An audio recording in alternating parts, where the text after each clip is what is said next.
Welcome to Writing Lab. This is your first lesson on the current TOEFL Writing section, and it's meant to give you a solid starting point. TOEFL Writing gives you 3 tasks: build a sentence, write an email, and add to an academic discussion. Here's the thing worth knowing before you start: these aren't the same skill in 3 costumes. Each one asks you to think in a different way. In this lesson, we'll go through all 3 one at a time and build the approach that actually fits each one. Here's the map. Writing has 3 tasks, 12 items in total. Build a sentence checks whether you can control grammar and word order under pressure. It's scored automatically. Write an email checks whether you can complete a real communication job in about 7 minutes. And the academic discussion task checks whether you can join an ongoing conversation and actually add something to it in about 10 minutes. Same section, 3 different jobs. Let's start with the one that rewards precision most directly: build a sentence. In build a sentence, you'll see one full sentence, then a second sentence broken into scrambled chunks. Your job is to rebuild that second sentence into a grammatical, natural reply. It's not random trial and error. There's a reliable process you can use to organize your thinking. Start by reading the conversational context. Here, the first speaker says, "I'm starting a new job next week." That's an announcement, so the natural reply is a question, probably asking when. Next, figure out the sentence type your reply needs to be. Not every item is a question. Some ask for a statement, some for a reason. This one clearly wants a question. Then find your structural anchors. You're given 5 chunks. When do you start your job? When is your anchor? It has to lead the sentence because that's the word asking for the missing information. From there, look at the required relationship. In this direct information question, the auxiliary comes before the subject, do, before you, not after. That's the rule doing most of the work here. Once that's clear, place the remaining chunks. When do you start your job? That gives you when do you start your job. And finally, read the full sentence back, checking grammar and meaning together. Does the order hold up, and does it actually answer what the context called for? Here's what it looks like when a learner skips that process and just guesses an order. When you do start your job, every chunk is used, nothing is missing. But you has landed before do, and that doesn't follow the standard word order for a direct question. The words aren't wrong on their own, they're just not arranged the way a direct question needs to be. That's the reliable process. Read the relationship, decide the sentence type, anchor what's fixed, apply the structural rule, place what's left, and check the result. Different items will test different rules. Sometimes it's this kind of word order, sometimes it's where a phrase belongs, but the process stays the same.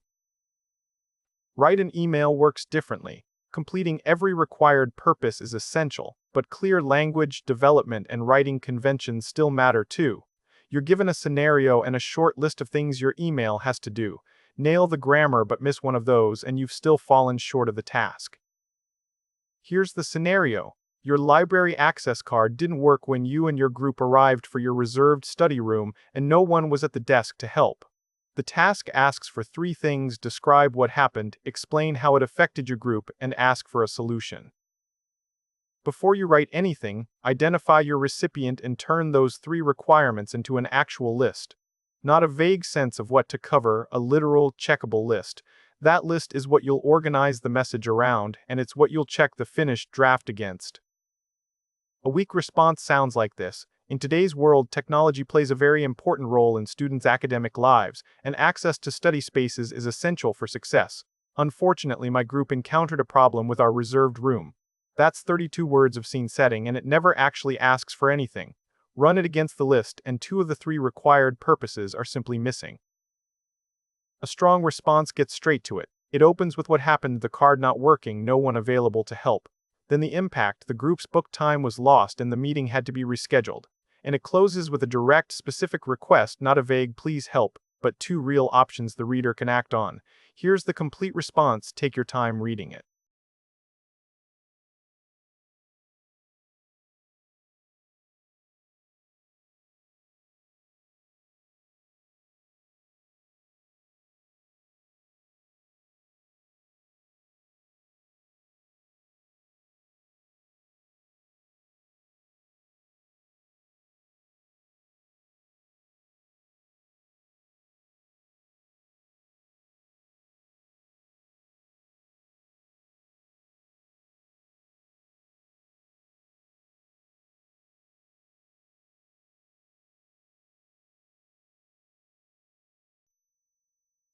Situation, then consequence, then request. That order isn't decoration, it's the actual shape of the communication job, and it's also why the tone stays plain and direct instead of drifting into stiff, formal language. You're writing to a staff member about a real inconvenience, not submitting an essay. Now run the finished draft back against your list. Problem described, yes. Impact explained, yes. A specific request made, yes. All three are visibly there, and that completion check helps ensure the response actually fulfills the communication task, not advanced vocabulary, not longer sentences, just whether everything asked for shows. The academic discussion task looks the most like an opinion question, and that's exactly what trips people up. It isn't just share your opinion.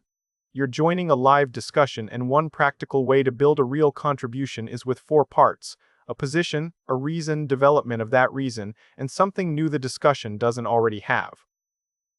Here's the setup. Your professor asks whether cities should convert car lanes into bus and bike lanes, even if it slows car traffic. One classmate, Maria, supports it, pointing to long-term drops in congestion and pollution. Another, Jordan, is against it, worried about residents outside downtown who depend on their cars. Read both posts before you write a word. You're not answering the professor in isolation, you're stepping into a conversation that's already moving, and your response needs to show that you actually understood what's been said so far. A weak response hedges. I think both sides have good points. Transportation is a complex issue, and cities need to consider many factors before making a decision. No position, no reason, nothing anyone could respond to. It also lands well under what ETS expects for this task. An effective response is meant to run at least 100 words, and this is 23. A strong response commits. It takes a position leaning towards supporting the conversions and grounds the reasoning in what's actually been said. As Maria points out, cities that make this shift tend to see real drops in car dependency once better transit exists. It then develops that reasoning with something the discussion doesn't have yet, pairing lane conversion with expanded park-and-ride access at the edge of downtown, so commuters who live farther out aren't cut off. Here's the complete response. Take your time reading it.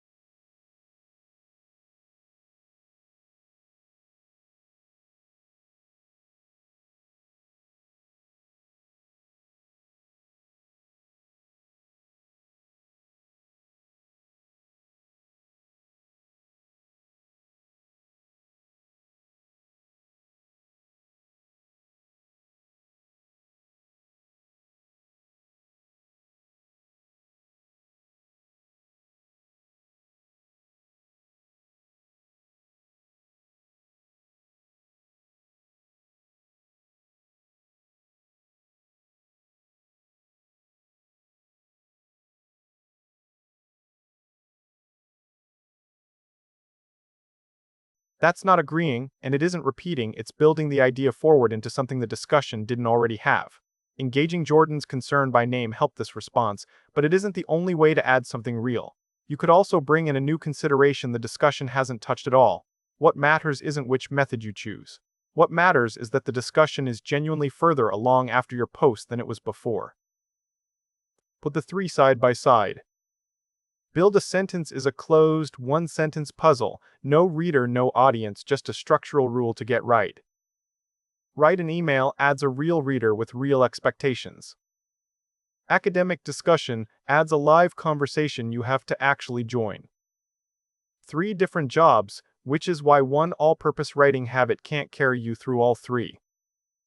So here's what to actually carry in.